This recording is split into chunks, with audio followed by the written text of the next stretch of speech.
Hey everyone, and welcome back for another deep dive. Yeah, Today, or diving into something buckle up. you might not think about all that often. Yeah. We're talking about oral health, Mhm. specifically periodontal disease in older adults. That's right. And trust me, this goes way beyond brushing twice a day. Oh, way beyond. Brushing and flossing is important, of course, but Yeah, there's so much more to it. absolutely. Yeah. We're actually using a fantastic guide from the National Initiative for Care of the Elderly in Canada. Great resource. It is a great resource. It's really packed with insights. Yeah, And honestly, I think it's relevant to everyone, absolutely. even if you're Even if you don't think you're anywhere near that senior category yet. exactly. Yes. So before we get into all of the reasons why this matters to everyone, Okay? let's break down some basics. Yeah, sure. What exactly is periodontal disease? Yeah, Because it sounds a little scary. it can be. Yeah, it can be if it's left unchecked. Okay. Basically, it's a chronic bacterial infection. That attacks the gums and the bones Right. that support your teeth. Okay. And it usually starts with something called gingivitis. Gingivitis. You've probably heard of it. Yeah. It's that redness Okay. and swelling Yeah. a lot of us experience. Oh, so that's what that is. Exactly. I've definitely experienced that. I think we all have at some point. Yeah, so if it's so common, why is it such a big deal? Well, you know how they say a small crack in your windshield? Oh, yeah. If you ignore it, Mm-hmm. over time it can spread and weaken the whole thing. Right. So similarly, if gingivitis is left untreated, Okay. it can get worse Oh. and develop into something called periodontitis. Periodontitis. And that's where things get a little more serious. So what happens with periodontitis? Well, with periodontitis, your gums actually start pulling away from your teeth, Wow. and that forms pockets. Oh, no. And those pockets trap even more bacteria. Yikes. And eventually that can lead to bone loss No. and even losing your teeth. Wow. Okay, suddenly that twice-a-day brushing seems a lot more important. Right. Yeah. It really is. And this guide really focuses on older adults because they're often more susceptible to this whole process. That makes sense. But why is that? Right. Is it just because they've had more time for those cracks to develop, or? Yeah, that's part of it. Yeah. As we age, our oral tissues naturally change, Okay. which makes us more vulnerable. Okay. But there's more to it than just time. Okay. Older adults are also more likely to have chronic conditions, Mm-hmm. like diabetes, for instance. Right. And that can actually make gum disease worse. Oh, wow. And then on top of that, some medications. Oh, yeah. Just to manage those conditions Right. can cause dry mouth, Interesting. which, creates this breeding ground for the bacteria. Oh, that's not good. Not good. So it's like a perfect storm of factors. Yeah, you could say that. That's kind of scary. Yeah, and then when you factor in the possibility of physical limitations that might make it difficult to keep up with good oral hygiene, you see why this is a concern for older adults. Okay, yeah, I'm starting to see the bigger picture here. Yeah. It's not just about a pretty smile. Exactly. You got it. This is about overall health. It is. And what I think Yeah. is really fascinating is the impact that periodontal disease can have beyond your mouth. Wait, really? Like, what kind of impact? Well, did you know that people with periodontal disease are almost twice as likely to have a heart attack? No way. Seriously? Yeah, it's true. Wow. The inflammation in your gums, Okay. it doesn't just stay put. Oh. It can travel throughout your body, No way. and it can affect your arteries Oh, wow. and increase your risk of heart problems. Okay, this is blowing my mind. I always thought heart health was just about, diet and exercise. I never made the connection to oral health. Yeah. It's a connection a lot of people miss. I'm definitely one of them. Yeah, me too. It goes even further, though. Periodontal disease can also make it harder to control blood sugar levels, Oh, really? which is especially concerning Right. if you have diabetes. Yeah. And here's the kicker. Uncontrolled diabetes Oh, no. increases the risk of even more gum problems. Oh, no. It's a vicious cycle. It is a vicious Well, cycle. basically, everything is interconnected. Everything is connected. Our mouths are like a window into Yeah. what's going on in the rest of our bodies. You could say that. Yeah. And, beyond the physical impact, think about the effect on quality of life. Right. Imagine not being able to enjoy a meal Yeah. because your gums are sore, Oh, that would be awful. or feeling self-conscious about your smile because of missing teeth. Yeah. It can really impact how people interact with others. Yeah, that would be awful. It's like this silent thief robbing people of their joy. It is. It's Yeah. a powerful way to put it. Yeah. And, it can lead to people withdrawing from social situations, Right. having trouble speaking clearly, Yeah. and even experiencing depression. So it's a stark reminder that neglecting our oral health Yeah. can have some far-reaching consequences. Absolutely. So all this has got me thinking. Okay. How do I even know if I have periodontal disease? Right. Is it something you can just see or feel? That's a great question.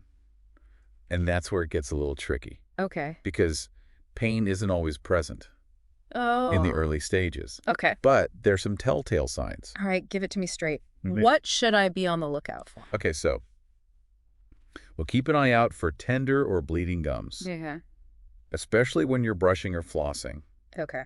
If you've got that persistent bad breath, that just won't quit. Yeah. That's another red flag. Okay. Also notice if your gums seem to be receding, Receipt. Yeah. making your teeth look longer than usual. Okay. And of course, if your teeth feel loose or your dentures aren't fitting right, Yeah. it's time to see your dentist ASAP. Okay. So basically, pay attention Yeah, to what's going on in your mouth. exactly. Don't just ignore those little changes. Be mindful. And remember, early detection is key. Okay. The sooner you catch it, Right. the easier it is to treat and prevent further damage. Okay. That makes sense. So let's say you are experiencing some of those symptoms. Right. What happens then? What are the treatment options? Well, the first step is always to see your dentist. Okay. They'll assess the situation Okay. and recommend the best course of action. Mm-hmm. Often they'll start with a deep cleaning. A deep clean. It's called scaling and root planing. Scaling and root planing. Those sound intense. Yeah, they sound a little intimidating. What exactly are they doing down there? It's not as scary as it sounds. Okay. Imagine a regular teeth cleaning, Okay. but on a much deeper level. Okay. They're removing plaque and bacteria from below the gum line where your toothbrush can't reach. So like all the nooks and crannies. Exactly. Yeah. Like cleaning those hard-to-reach corners in your house Yeah. you always forget about. Out of sight, out of mind. Exactly. Yeah. Until it becomes a problem. And in some cases, your dentist might prescribe medications Medications. to help control the infection Oh, and reduce inflammation. Okay.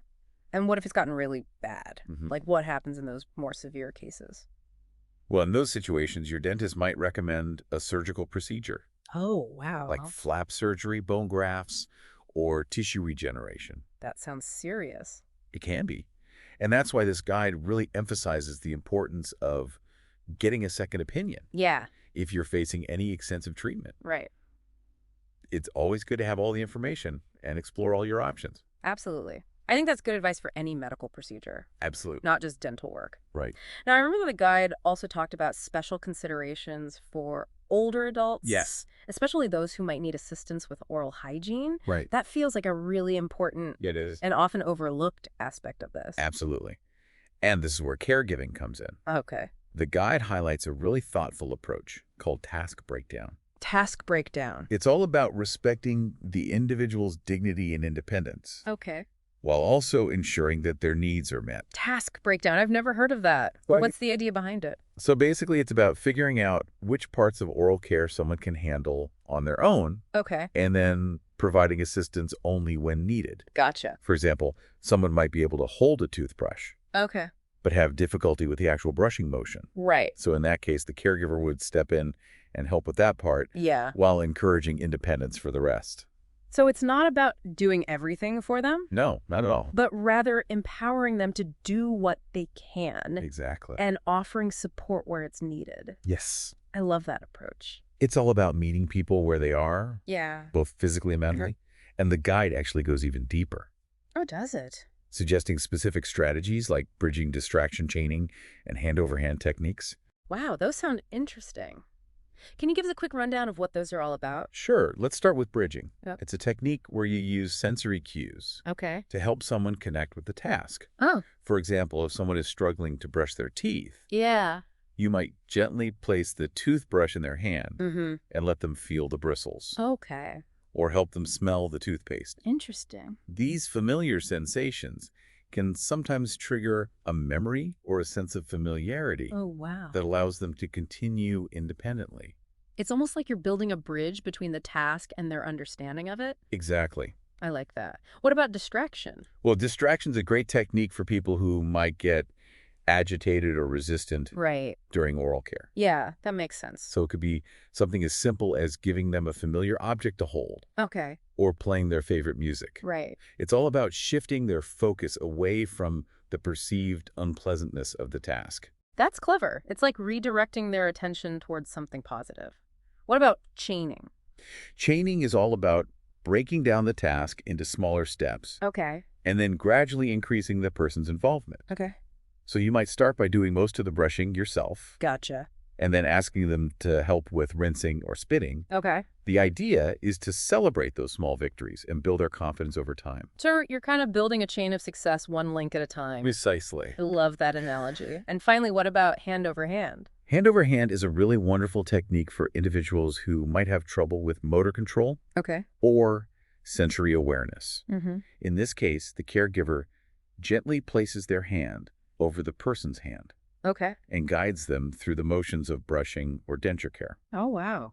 It provides a sense of security and support while still allowing for some level of active participation. Wow. Those are all incredibly thoughtful and practical strategies. I think so. It really highlights the importance of patients' understanding and that person-centered approach. Absolutely. And remember, these techniques can be applied to so many aspects of care, Oh, yeah. not just oral hygiene. Right.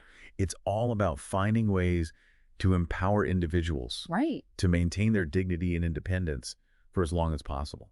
And as we've been discussing, maintaining good oral health has a ripple effect on their overall well-being, Yes. impacting everything from heart health to social interactions. Precisely. It's all connected. Yeah.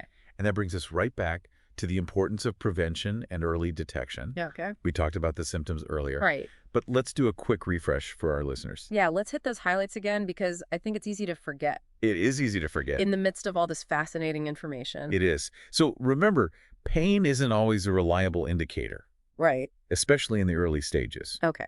However, you should definitely be on the lookout for tender or bleeding gums, Okay. particularly when you're brushing or flossing. Oh. Persistent bad breath receding gums Mm-hmm. and loose teeth are other red flags. Gotcha. And if your dentures suddenly don't fit as well as they used to, Yeah. that's definitely a sign to call your dentist. All right. So it's like our mouths are trying to tell us something They if we just pay attention. absolutely. Now, this might seem like a basic question, Okay. but I've got to ask, why is it so important to tell your dentist about your full medical history? Yeah. Any medications you're taking? That's a great question. And it's not basic at all. Okay.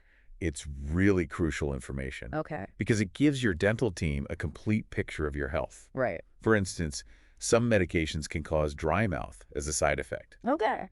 And as we've discussed, dry mouths can increase the risk of gum disease. Oh, so even medications that seem completely unrelated Yeah. to oral health could actually be playing a role. Exactly. And certain medical conditions like diabetes or even Parkinson's disease can affect saliva flow and increase the risk of bacterial growth in your mouth. Wow. So by sharing all of this information with your dentist, Right. they can create a personalized treatment plan Okay. that addresses all those nuances. So it's a good reminder that our bodies are complex systems They are. and everything is connected. It is. What seems like a small issue in one area can actually have significant repercussions elsewhere. Precisely. Hmm. And that's why a holistic approach to healthcare is so important. Mm-hmm. Think of your dentist as a vital part of your healthcare team, Okay. working alongside your other medical providers Right. to ensure that your well-being is being addressed from all angles. It's not just about fixing teeth. It's not just about fixing teeth. It's about seeing the bigger picture. Exactly. Right. And we can't forget the psychosocial aspect we were talking about earlier. Yes. How periodontal disease can impact self-confidence, social interactions, and overall quality of life. You're absolutely right. Imagine if something as simple as smiling became a source of anxiety or embarrassment Yeah. because of missing teeth or painful gums. That's heartbreaking. It is. It's heartbreaking to think that people might withdraw from social situations, Yeah. stop doing the things they love, Right. or even struggle with depression Wow. because of something that's often preventable and treatable. It really emphasizes how crucial it is to spread awareness and Yes. educate people about the importance of oral health. Couldn't agree more.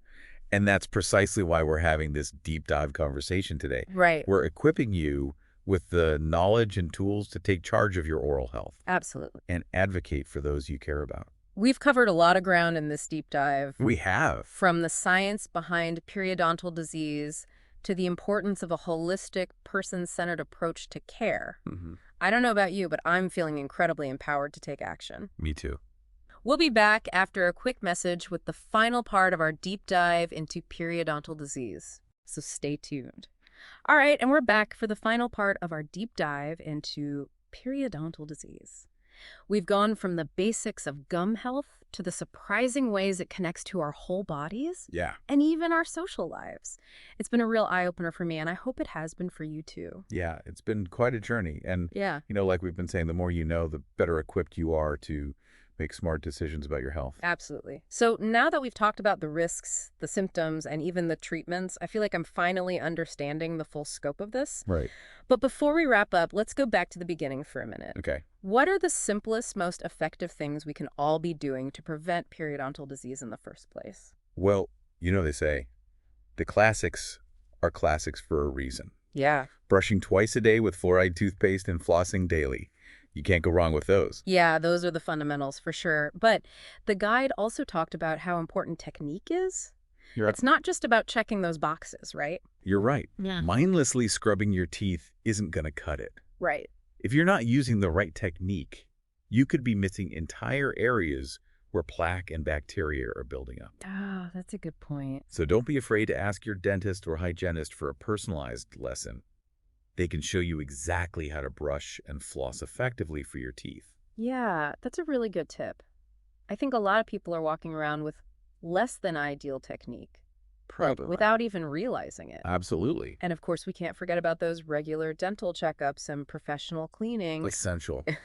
Even if you're a brushing and flossing superstar, Right. those professional cleanings get rid of tartar buildup Okay. that you just can't get rid of on your own. Okay. Plus, your dentist can spot any early signs of trouble Right. that you might not even notice. It's like having a trained eye looking out for you. And let's not forget the power of those lifestyle choices. Oh, yeah. The guide really emphasized how much our diet and habits like smoking can affect our oral health. It all plays a role. Eating a balanced diet that's low in sugar and processed foods is great for your gums. And as we mentioned earlier, Yeah. smoking is one of the worst things you can do for your oral health. Definitely. So quitting is a really powerful gift Yeah. you can give yourself. Absolutely. Yeah. I love that you framed it that way. It's not about deprivation. It's about making a positive choice for your health. Exactly. So for those listeners who are caregivers or have loved ones who might need help with oral hygiene, what are some key takeaways to remember? I think first and foremost, approach this with empathy and respect. Okay. Maintaining someone's dignity is really important. Right. So think back to that concept of task breakdown. Okay. Identify what they can still do on their own Yeah. and step in only when needed. And don't be afraid to get creative with those strategies we talked about. Absolutely. Bridging, distraction chaining, and hand over hand. It's all about finding what works best for each individual Yeah, and making oral care a positive experience rather than a chore. exactly. And remember, you're not alone on this journey. There are so many resources available Yeah, to support caregivers. absolutely. Reach out to your loved one's dentist, look for information online, Right. connect with local support groups. That's a really good idea. There's a whole community out there who understands what you're going through Right. and can offer guidance and encouragement. That sense of community can make such a difference. Absolutely. Yeah. This guide has been such a wealth of information. Yeah, it has. It's really made me rethink how I approach oral health. Me too. And I hope our listeners are feeling the same way. It's not just about a superficial smile. No, It's about taking care of a crucial part of our overall health and well-being. well said. And remember, folks, this deep dive is just the beginning. Exactly. We encourage you to check out the full guide from the National Initiative for Care of the Elderly in Canada. Yeah. It's got even more insights and tips. You can find a link to that in our show notes. And keep in mind, even small changes can make a big difference. Maybe it's finally committing to flossing every day, or scheduling that long overdue dentist appointment, Yeah. or simply paying closer attention to what's going on in your mouth. It all adds up. Every step counts. Thanks for joining us on this deep dive into the fascinating world of periodontal disease. Yeah, thanks for listening. We'll be back next time with another thought-provoking topic. Until then, take care of those pearly whites.